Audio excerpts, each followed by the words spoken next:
All right, welcome back to week 7 of Mastering Money Management with Urban Forex. All right, so now that we've discussed about how to use your stops in terms of your trade that is running, let's discuss more about how you're supposed to be exiting properly by using scaling out techniques. Okay, so now that you have an understanding of, okay, what is the correct way to use my stop losses to stay in the trade longer or as long as correctly possible, right?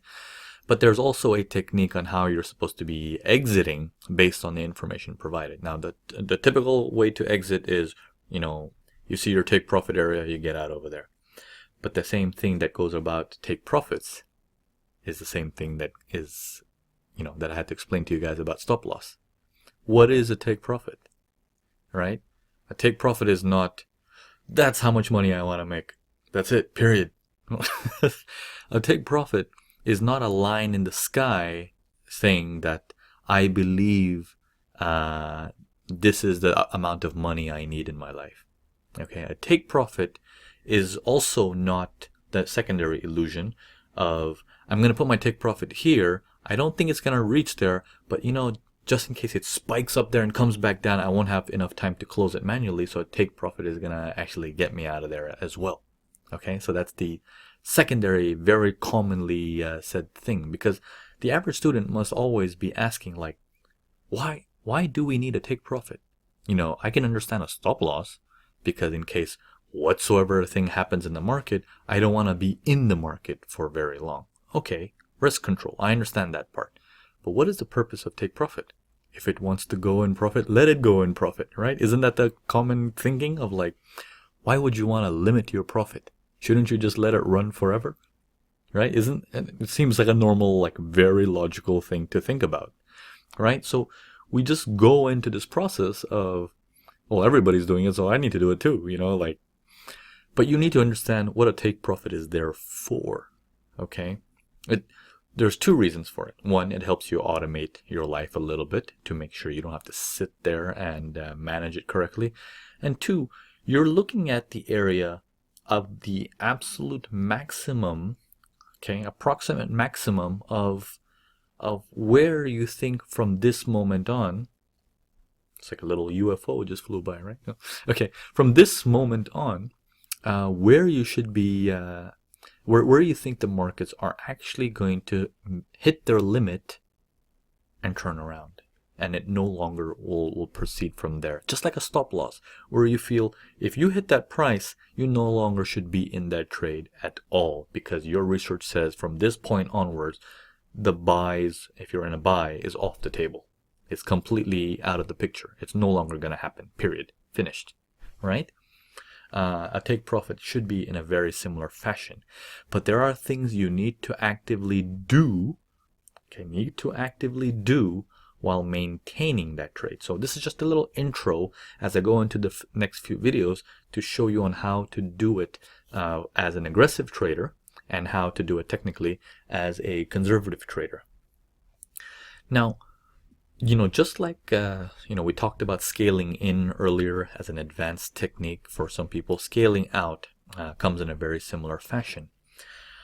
One thing I'm going to explain to you guys before we get into these chapters is when it comes to scaling in and scaling out, I personally have noticed thousands and thousands of students lose track of their emotions at this phase, which is why meddling with a trade, I'm very hesitant to allow you to do it. That's why I always label it as advanced, because the mind is not, you're not in the right frame of mind when a trade is open regardless. And on top of that, when you actually, do something to that trade and you're still in the trade, but you do something more to that trade, you're actually not in the right state of mind still. Okay, so let me explain that. I'm going to talk about the both sides, right? The scaling in part and then the scaling out part. The scaling in part, I notice this a lot, is the reason why a scale in happens, why you're adding more money to the trade, is one, you have confidence in that trade. But I've seen this time and time again, when someone has confidence in the trade and he's like, okay, this is good. I'm going to add more money. But once the person adds more money, he or she becomes more invested in thinking in only that direction. Okay, let me explain that again. Once he or she adds more money into the trade, he or she becomes more involved in thinking only in the direction he's trading. The ability to think in the opposite direction reduces even more because there's more of a need that this better work. Okay? There's more of a need that this better work. Now, what that means is we don't really actually do this in real life.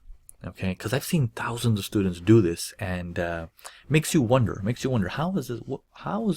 why is life so different than what people are doing in trading? It makes no sense, right?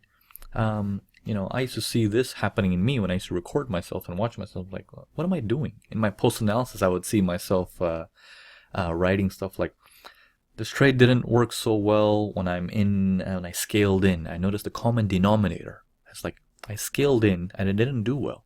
I scaled in, I didn't do well. What's going on? It's almost like this. When you're on the highway, okay? Yeah, you're driving. You normally drive regular speed or at the bare minimum or whatever it may be. You're driving regularly. But what happens if one day, not all days, one day you experience you're on the highway and it's empty roads.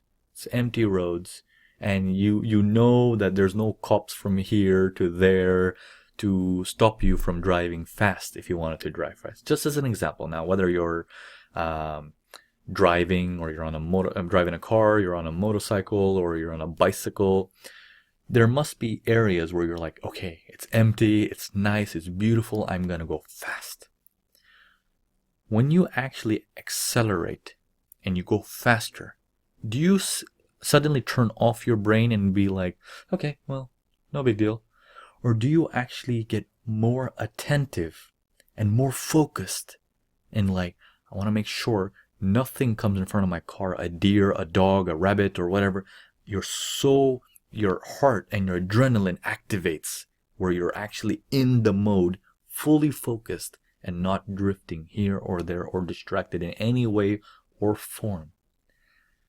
In trading, when we hit the accelerator by scaling in, that does not happen.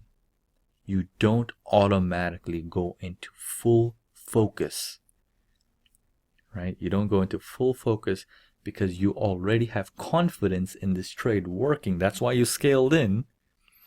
But at the same time, because you have confidence in the trade, which is why you scaled in, your focus dropped. Okay? So you need to understand this. Once you understand this, you will be more focused. So you need to know this piece, right? The other side of things is scaling out. Okay, I know many students, they're incorporating a scaling out technique. All right, they're incorporating a scaling out technique, and that's fine, and that's good, and they should. But there's a correct way to do it also. You can't just scale out for the sake of scaling out, so you can say you scaled out, right? So it sounds more professional, right? I scaled out of my position. But there needs to be a reason why. Why did you scale out? Okay? So there's a science behind scaling out as well, just like that. So just like when you activate a trade, you're more involved into it. I also noticed the flip side of things when you're removing money from a trade. I also noticed people stop the focus from there on out, which means I've seen stuff like, okay, I removed 50% of the profits from my trade. I reduced my stop loss to 0. And now I'm going to let it run and do whatever it wants. It's almost like the remaining 50% of my trade has no value. It has no value. I don't want to sit here and watch it. It can go to 0 for all I care. That's the language it's portraying. Okay? Okay, so a trade needs to be treated equally as with the same policy you might have internally of treating each human being equally. Like, you work hard at it, right?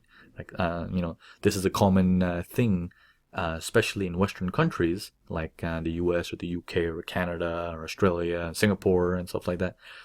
It is an active effort to make sure you are treating everyone equally. Like you're reminded of it all day long. Hey, don't do this, don't say that, be careful what you do, be careful what you say. So you're constantly reminded of it all day long, that treat everyone equally, be nice to everyone equally. You need to do the same with your trading. Okay, just because you remove some of the profit, you moved your stop loss to break even, doesn't mean you forget the other half of your trade. You don't need to spend your time on it, or you don't care about it anymore. You need to treat it equally. You need to treat it equally. Okay, so these are my observations. I've been telling you that psychology or involvement goes out the window when you scale in or scale out.